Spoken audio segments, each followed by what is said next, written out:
ने पढ़ लिया कुंडली के अक्ष पर चुंबकीय क्षेत्र।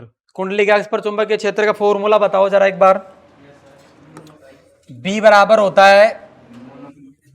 होता है म्यू नोट, बी बराबर आ जाएगा mu nought I into r square बटे 2 x square plus r square की पावर 3/2। और यदि फेरों की संख्या कितनी हो तो इसको किससे मल्टीप्लाई कर देते हैं, एन से। ये ध्यान रखना, एक्स की वैल्यू 0 पुट करते ही आप कहां पर पहुंच जाएंगे, केंद्र पर पुट करने के बाद आ जाएगी value mu nought I upon 2r। ये याद रखना है। मैंने x/2 पर निकाला था, सॉरी x बराबर r/2 पर, x बराबर r/2 पर कहां निकाला था हमने, x बराबर r/2 पर वैल्यू निकाली थी, याद है क्या?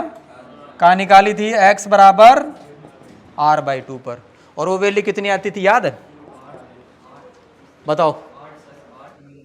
वो वैल्यू आ जाती थी, आपको याद होना चाहिए, 0.72 बी केंद्र। लास्ट बता रहा हूं मैं, जो फाइनल आता है। केंद्र पर जितना चुंबकीय क्षेत्र होता है उसका 0.72 गुना। कम हुआ का बढ़ गया? दूर जाने पर बढ़ जाता है, कम हो जाता है? कम हो जाता है। 2 समझ में आया? ये हो गया अपना कौन सा नियम, कौन सा, क्या पढ़ा था हमने? केंद्र पर। इसमें रिलेशन आ जाता है, कभी कभी याद रखना 0.72 आएगा, ये कैलकुलेट आप कर लेंगे ये कैसे आता है। उसके बाद में जो नेक्स्ट टॉपिक आएगा वो क्या आएगा? नेक्स्ट टॉपिक मैंने आपको बताया था, नेक्स्ट टॉपिक क्या आ जाएगा? नेक्स्ट टॉपिक अब आप देखेंगे किसका नियम, एम्पियर का नियम। एम्पियर के नियम में आपको क्या करना है, इधर देखिए। सबसे पहले तो हेडिंग डालिए किसका नियम, एम्पियर का नियम। एम्पियर का नियम ये कहता है कि यदि, देखो सबसे पहले याद ध्यान से देखो, ये अगर तार है, इसके यहां पर चुंबकीय क्षेत्र ज्ञात करने के लिए काम आएगा ये। अगर धारा ऊपर बह रही है तो दिशा बताओ मेरे को, इस जगह दिशा का मतलब क्रॉस या डॉट? क्रॉस। समझ में आ रहा है कुछ? इधर बताओ, डॉट। अब यहां पर चुंबकीय क्षेत्र का परिमाण क्या होगा उसको निकालने के लिए, और तार के लिए एक जिसके अनुप्रयोग हैं वो काम आएगा। होता क्या है, ये कहता है कि देखो अगर चुंबकीय क्षेत्र का आप रेखीय समाकलन कर दें, सर इसका मतलब क्या है? एक लूप ले लो, बंद लूप, एक मैंने बंद वर्ताकार लूप ले लिया, ये समझ में आया? क्या ले लिया मैंने? बंद वर्ताकार लूप। और ये लूप मैंने किसके चारों तरफ बनाया है? तार के चारों तरफ। जैसे गाउस के नियम के अंदर क्या करते थे, एक गाउसियन पृष्ठ लेते थे, याद है? जिस भी बिंदु पर अपने को विद्युत क्षेत्र निकालना होता था उस बिंदु से गुजरता हुआ एक क्या ले लेते थे? गाउसियन पृष्ठ। ऐसे ही इसमें हम कौन सा पृष्ठ लेंगे, इसको बोल सकते हैं एम्पीरियन लूप। एम्पीरियन लूप, समझ में आया? ये कोई पृष्ठ नहीं है, लूप है बस। समझ में आ रही बात? और ये जो लूप लिया है, लूप का मतलब पास या कोई बंद आकृति होगी और कुछ नहीं। आकृति जरूरी नहीं है कि ये वर्ताकार ही होगा क्या सर? नहीं, ऐसी कोई जरूरी नहीं है कि ये क्या हो, वर्ताकार हो। वर्ताकार होना जरूरी नहीं है, बंद होना चाहिए। कैसा होना चाहिए? बंद होना चाहिए। जैसे मान लीजिए आपने कोई वर्गाकार लूप ले लिया तो बंद होना चाहिए बस, लूप खुला हुआ नहीं होता है। समझ में आया? तो ये नियम क्या कहता है कि मान लो इस तार के कारण यहां पर चुंबकीय क्षेत्र कितना उत्पन्न हो गया इस जगह पर, बी। मैंने आपको बता दिया चुंबकीय क्षेत्र को किससे दर्शाते हैं? बी से। तो ये नियम ये कहता है कि यहां पर उपस्थित चुंबकीय क्षेत्र का यदि इस लूप की दिशा में लंबाई के अनुदिश क्या कर दें आप, समाकलन, तो वो जो होता है वो इस लूप में परिबद्ध धाराओं के बीजगणितीय योग के म्यू नोट गुणा के बराबर होता है। समझ में आया? जैसे आपने गाउस का नियम पढ़ा था कि किसी बंद पृष्ठ से गुजरने वाला कुल फ्लक्स जो होता है वो उससे संबद्ध कुल फ्लक्स जो होता है वो sigma Q upon epsilon note के बराबर होता है। ये भी कुछ ऐसा ही नियम है। इसके अंदर क्या होता है, इस लूप में तार होंगे, मान लो एक से ज्यादा तार हो तो सभी धाराओं का कौन सा योग करेंगे? बीजगणितीय योग। अब मैं क्या करता हूं, इस लूप के ऊपर एक लेंथ लेता हूं, इस लूप का एक छोटा टुकड़ा लेता हूं जिसको क्या बोलेंगे? डीएल। और डीएल एक वेक्टर क्वांटिटी होती है, मैंने पिछले डेरिवेशन में भी बताया था। समझ में आया? डीएल कैसी क्वांटिटी होती है? Vector quantity. इस डीएल की डायरेक्शन में जो है वो बोर्ड के परपेंडिकुलर अंदर की ओर ही ले लेता हूं, क्योंकि अगर इसमें धारा ऊपर जा रही है, इसमें धारा किधर जा रही है? ऊपर की ओर, तो इस जगह पर चुंबकीय क्षेत्र किधर होगा? क्रॉस। ये तो क्लियर है? ये ऐसे धारा जा रही है, अंदर की तरफ चुंबकीय क्षेत्र है, और ये देखो तार तो ऐसा है, और लूप इसके चारों तरफ ऐसे चक्कर लगा रहा है। समझ में आया? एक तो ये चीज समझिए कि ये जो सर्कल है ये बोर्ड के अंदर नहीं है, इसका एक हिस्सा तो बोर्ड के टच में है और एक हिस्सा बोर्ड के बाहर है। ये लूप ऐसे रखा हुआ है और इस लूप के बीचों बीच कौन जा रहा है? ये तार। समझ में आया? ये तार जा रहा है और मेरे को इस बिंदु पर क्या निकालना है? चुंबकीय क्षेत्र। तो मैं क्या करूंगा, इस बिंदु से गुजरने वाला एक कौन सा लूप ले लूंगा? Ampere loop. ये लूप ही है जो सर्कल बनाया मैंने। इस लूप के यहां पर एक छोटा टुकड़ा काटना है, अल्पांश। अल्पांश की दिशा उधर ही लेंगे जिस दिशा के अंदर यहां पर चुंबकीय क्षेत्र है, क्योंकि डीएल एक वेक्टर क्वांटिटी है। यहां पर चुंबकीय क्षेत्र किधर है? अंदर की ओर। तो जो डीएल लिया है वो भी किधर ले लेंगे? अंदर की ओर। समझ में आया? तो मेरे को बताओ कि यहां पर जो डीएल वेक्टर है ये जो अंदर की तरफ जा रहा है, डीएल वेक्टर और बी वेक्टर में कितना एंगल है? 0 डिग्री। दोनों वेक्टर अगर एक ही डायरेक्शन में जाते हैं तो एंगल कितना हो जाता है? 0 डिग्री। समझ में आ रहा है? कुछ क्लियर है बात? ये अपने को ध्यान रखना है। तो नियम पता है क्या कहता है? यदि यहां पर चुंबकीय क्षेत्र कितना हो? B, और यहां अल्पांश कितना लिया है? dl। आप इस पूरे लूप का b डॉट dl, देखो मैं क्या कर रहा हूं, b भी एक सदिश राशि है, इसके सर पे भी वेक्टर लगाता हूं, और dl भी एक सदिश राशि है, दोनों का डॉट प्रोडक्ट करता हूं। कौन सा प्रोडक्ट किया है? डॉट प्रोडक्ट, यानी कौन सा गुणनफल? अदिश गुणनफल। और ये कहता है कि यदि इसका पूरे लूप के लिए समाकलन कर दो आप, अरे ये तो केवल छोटे से अल्पांश का था, पूरे लूप के लिए समाकलन कर दो तो एम्पियर का नियम ये कहता है कि ये म्यू नोट गुणा सिग्मा आई के बराबर होता है।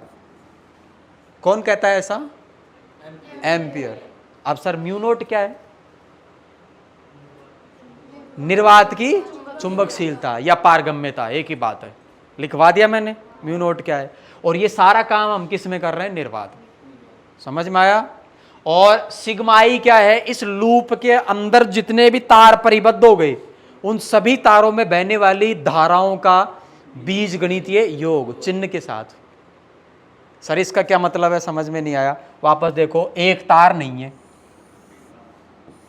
इसमें 4 तार हैं, 4 तार ऐसे पैरेलल पैरेलल है, और चारों तारों को बंद करने वाला एक आपने कौन सा लूप लिया है? ये एम्पीरियन लूप। समझ में आया?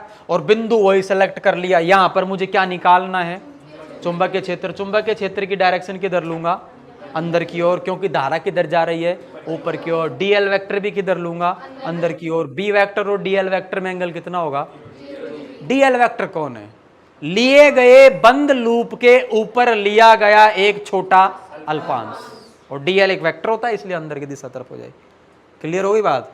अब यहां पर चुंबकीय क्षेत्र B है, यहां पर डीएल वेक्टर है, दोनों का कौन सा गुणनफल किया?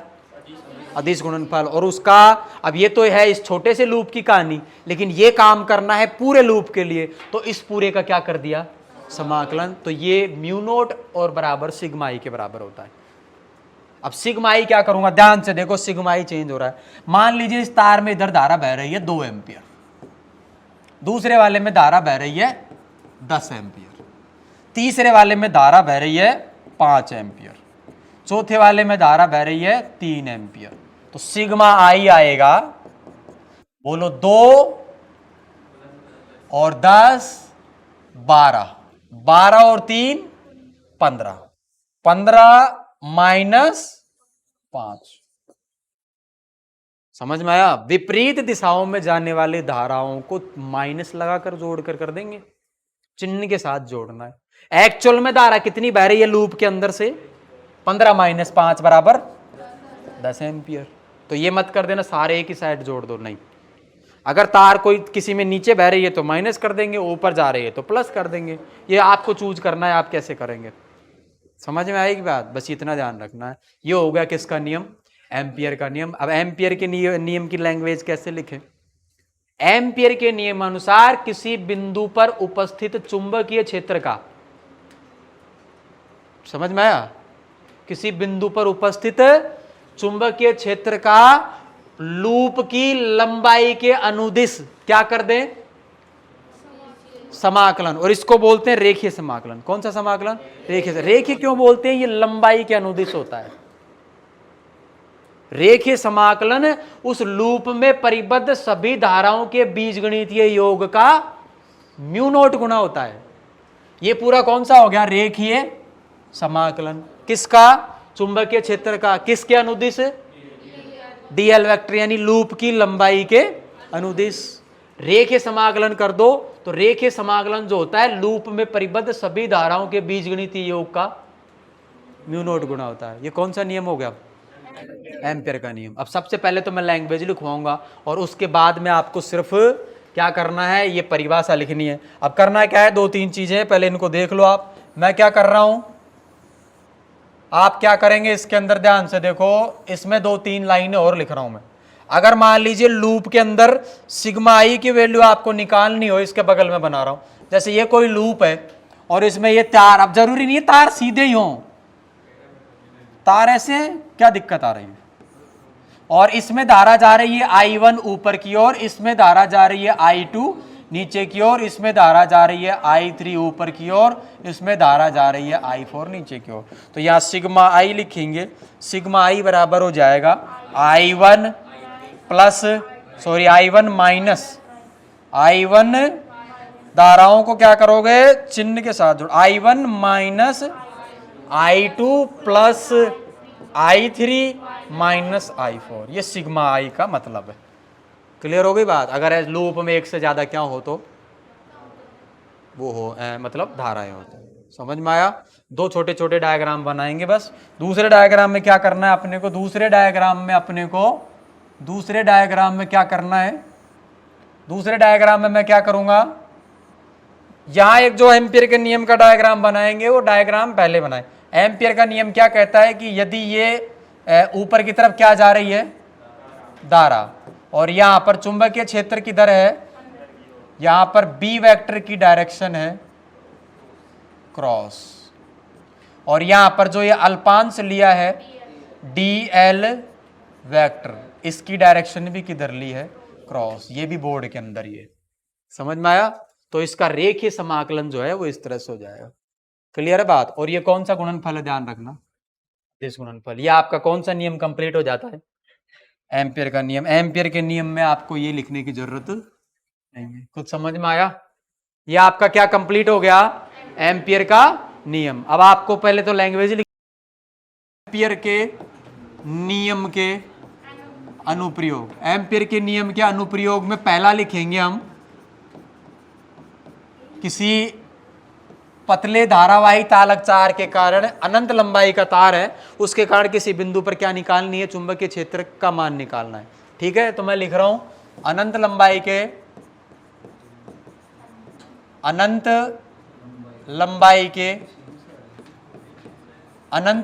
के धारावाही, धारावाही का मतलब जिसमें क्या बह रही है, अनंत लंबाई के धारावाही तार के कारण कौन सा क्षेत्र, चुंबकीय क्षेत्र। ये हेडिंग का नाम लिखो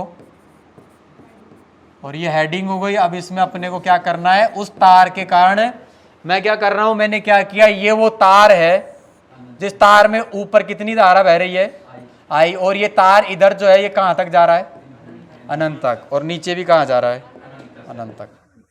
समझ में आ रहा है? इस तार के यहां से मैंने एक बिंदु लिया है, आर दूरी पर एक बिंदु क्या ले लेते हैं, पी।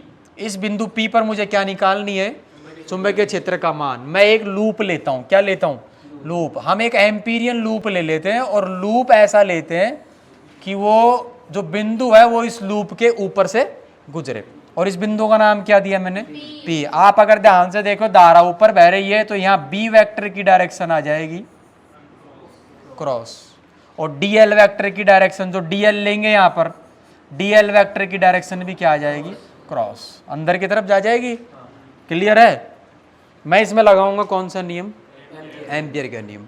अब मैं एक चीज यहां ध्यान रखनी है, मैंने अभी आपको बता दिया, बी का परिमाण इस एम्पीरियन लूप के ऊपर सभी जगह पर समान रहेगा। बोलो थीटा बताओ, थीटा क्या रहेगा, यहां पर थीटा लिख रहा हूं मैं। थीटा कौन है, थीटा बराबर है बी वेक्टर एवं डीएल वेक्टर के मध्य कोण, और इस स्थिति के अंदर कोण बराबर आ जाता है 0 डिग्री। समझ में आया कुछ? क्लियर हो गई बात? और मैं क्या करूंगा अब कौन से नियम से, एम्पियर के नियम से। एम्पियर का नियम ये कहता है कि एम्पियर का नियम ये कहता है इसमें आप समाकलन लगा दो और यहां लिख सकते हो बी डॉट डीएल और यहां लिख सकते हो म्यू नोट सिग्मा आई। बोलो हाँ या ना। इसको मैं खोल के लिख रहा हूं समाकलन of B d l cos zero और यहां लिख देते हैं इधर करके सिग्मा आई की वैल्यू। चलो यहां डायग्राम का नीचे लिख रहा हूं मैं सिग्मा आई बराबर आई, क्योंकि केवल एक ही तार है और उसमें केवल कितनी धारा बह रही है आई, तो ये आ जाएगी वैल्यू म्यू नोट इंटू आई। यहां लिखेंगे कॉस जीरो कितना होता है, कॉस जीरो कितना होता है, कॉस जीरो की वैल्यू हो जाती है एक। ठीक है, ये इसमें पुट कर दो और बी एक नियतांक उसको समाकलन के चिन्ह से बाहर ले लो। आगे क्या कर रहा हूं ध्यान से देखिए, आगे अपने को क्या करना है, इसमें दो लाइनें बची हुई हैं, बी है ना, बी लूप पर, किस पर, अरे ऐसे लिखो लूप पर सभी बिंदुओं पर, लूप पर सभी बिंदुओं पर, लूप पर सभी बिंदुओं पर बी का मान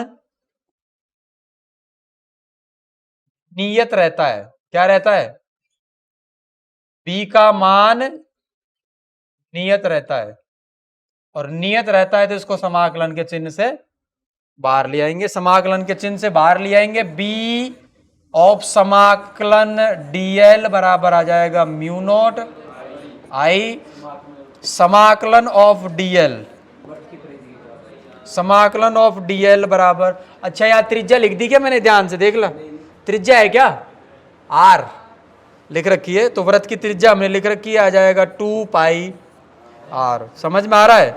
वृत्त की त्रिज्या के बाद में क्या करेंगे, अब वृत्त की त्रिज्या के बाद में यह फॉर्मूला आ जाएगा बी बराबर बी इंटू 2 पाई आर बराबर म्यू नोट आई। बी का फॉर्मूला आ जाएगा mu nought I upon 2 pi r. समझ में आया। अनंत लंबाई के धारावाही चालक तार के कारण आर दूरी पर स्थित किसी बिंदु पर चुंबकीय क्षेत्र कम हो। ये पहला अनुप्रयोग कंप्लीट हुआ किसका, एम्पीयर का। अब ठोस तार आएगा, तार का डायमीटर ज्यादा होगा थोड़ा, तार ये तो पतला तार है, एक ऐसा तार लेंगे जो तार थोड़ा मोटा है उसके अंदर भी निकालेंगे, आगे वाला वही आएगा। तार के अंदर अगर बिंदु P बाहर स्थित हो, अगर बिंदु P तार की सतह पर स्थित हो, यदि बिंदु P तार के अंदर स्थित हो, ये दूसरा वो आएगा इसका अनुप्रयोग। समझ में आ रही बात। त्रिज्या हम कैपिटल आर ले लेंगे तार की। सबसे पहले आपको इसको कॉपी करना है, ये आपका एक अनुप्रयोग क्या हो गया, कंप्लीट हो गया। छोटे छोटे टॉपिक है, अब आप इसको पहले क्या करेंगे, कॉपी करेंगे। पहले तो देखो आपको सबसे पहले क्या बनाना है, कर रहे हैं, ये कौन सा अनुप्रयोग है इसका, सेकंड अनुप्रयोग। सेकंड अनुप्रयोग में मैं क्या लिख रहा हूं, पहले हेडिंग डालिए अनंत लंबाई के, कौन सी लंबाई के, अनंत लंबाई के। यहां लिखेंगे अनंत लंबाई के, यहां लिखेंगे अनंत लंबाई के, अनंत लंबाई के ठोस। अब ठोस का मतलब सिर्फ इतना है कि ये डायमीटर थोड़ा ज्यादा, अनंत लंबाई के ठोस धारावाही चालक तार के कारण, चालक तार के कारण कौन सा क्षेत्र, चुंबकीय क्षेत्र।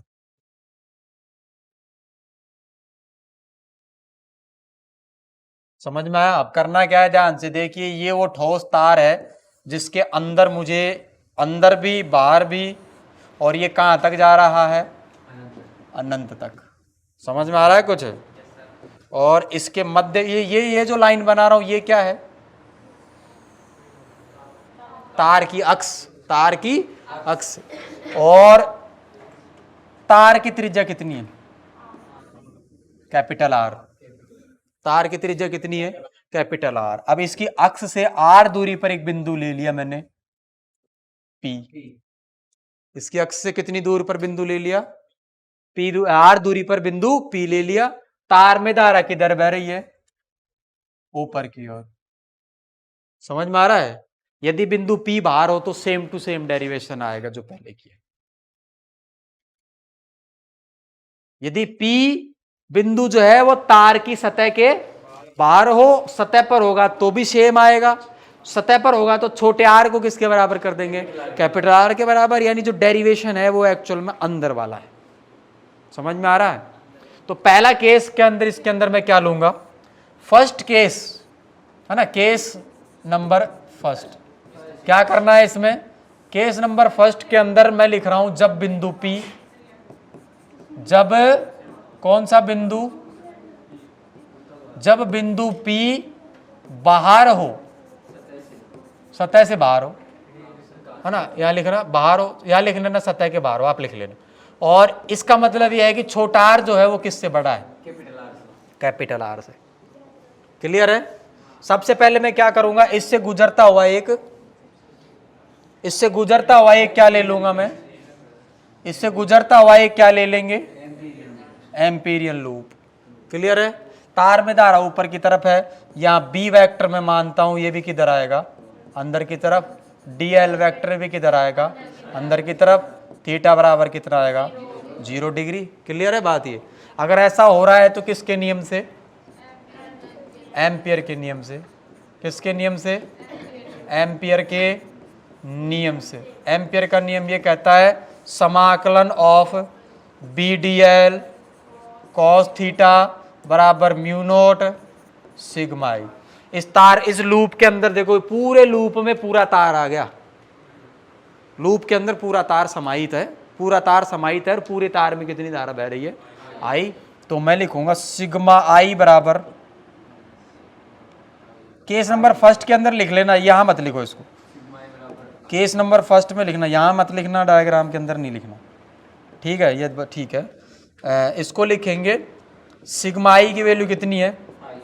आई के बराबर। और पूरे एम्पीरियन लूप पर ये नियत रहेगा। समझ में आ रहा है क्या कुछ? ये क्या रहेगा? नियत। तो यहाँ क्या करेंगे? इसको करेंगे सिग्मा आई की वैल्यू, B नियत रहेगा, इसको बाहर निकालो। B अगर नियत रहेगा तो इसको बाहर निकाल लीजिए इसके, और समाकलन कर दो बस। अरे सेम आएगा बस।